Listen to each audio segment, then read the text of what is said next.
We're going to talk about behavior of gases.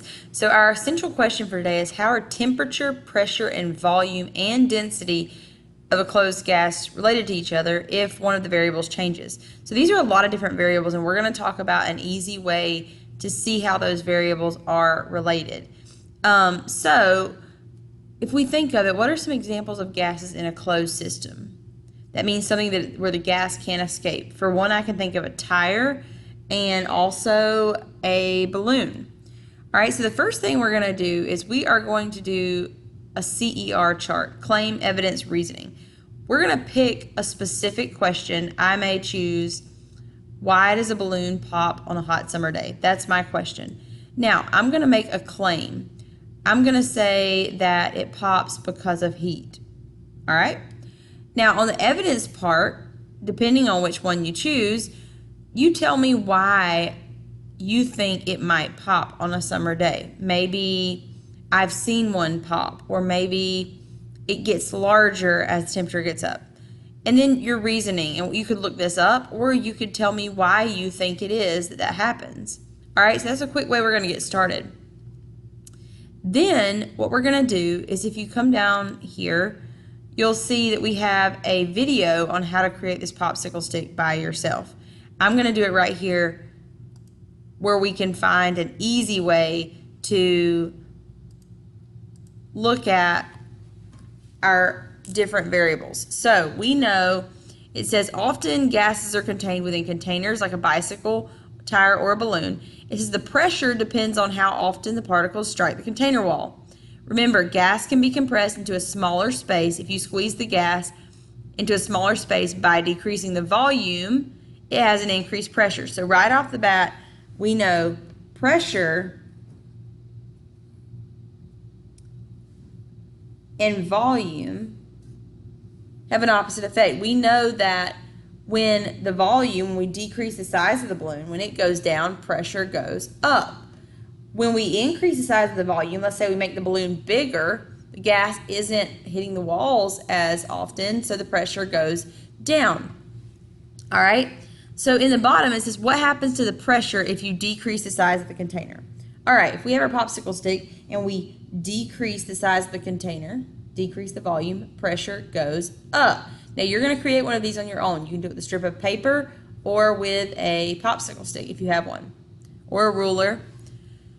All right, so what happens to the gas pressure if you increase the size? All right, so we're going to take volume, we're going to increase the size, so volume is going to go up. As we do that, pressure will go down.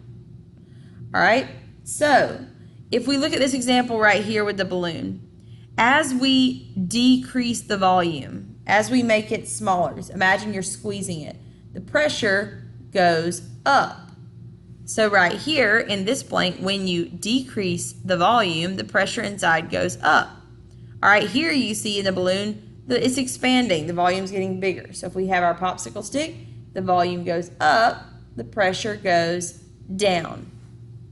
All right, so now let's see if that's true right here in our gas law simulator. If we pull up our popsicle stick, we said as volume goes up, pressure goes down. So everybody watch the volume and the pressure. As volume goes up, you can see the pressure goes down. Here's why. There's more space for them to hit the walls, so they're not colliding as quickly. There's not as much pressure inside. Now, if we look at our popsicle stick again, we see that if volume goes down, pressure goes up. Let's see if that's true.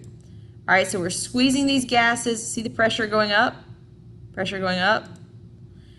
All right, the reason the pressure goes up is now that same amount of gas is hitting the walls more frequently, causing more pressure.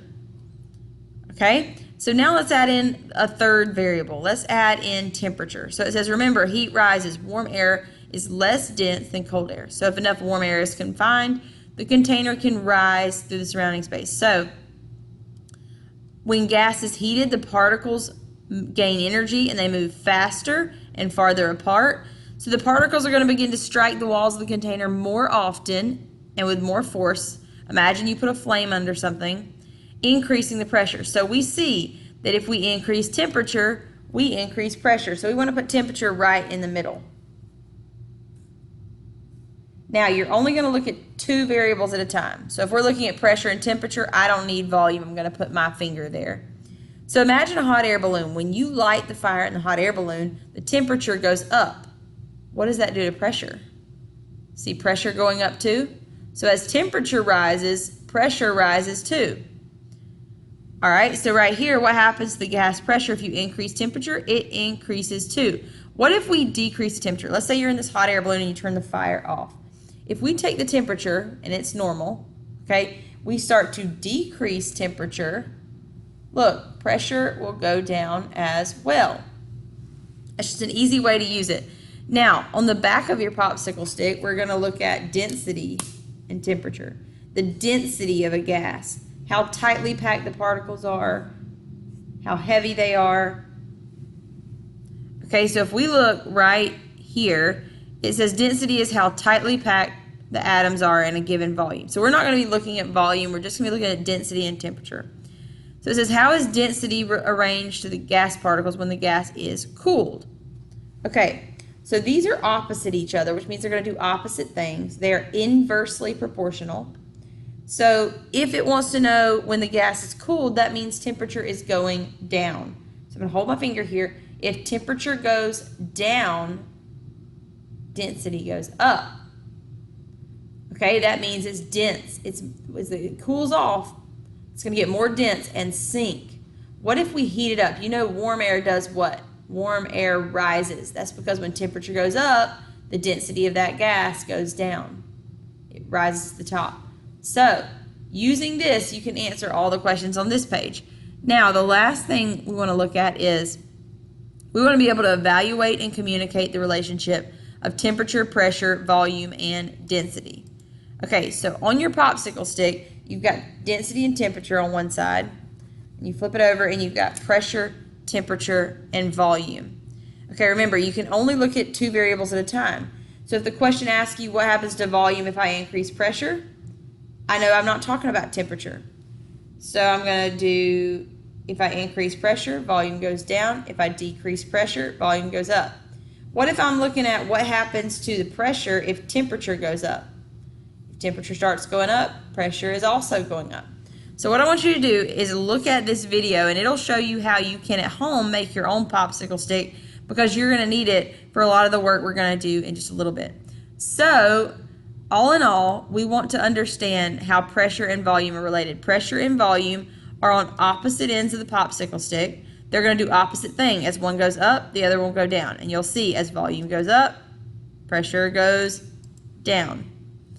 We also see that on our popsicle stick that temperature and pressure are proportional, meaning they do the same thing. So as pressure goes up, temperature goes up, or as temperature goes down, pressure goes down. Let's see if that's true. If we cool it off, as temperature goes down, well, we got to hold our volume constant. So look at temperature and pressure. Let's lock the volume. Temperature and pressure. As we cool it off, the pressure should go down. As we cool it off, the pressure is going down. Why? Particles aren't moving as fast enough. They aren't moving that fast. They aren't hitting the walls of the container. They aren't causing a force to be exerted. But we know that on our popsicle stick, if temperature goes up, pressure should also go up, because they are proportional. So if we heat it up, you can watch the pressure go up. The particles are hitting faster. They're causing that balloon or that container to have to hold those gas particles in. All right, so what we're going to do is we're going to look at these two slides, and then we are going to make our popsicle stick. All right, so hope you have a great day, and if you have any questions about behavior of gases, be sure to let me know.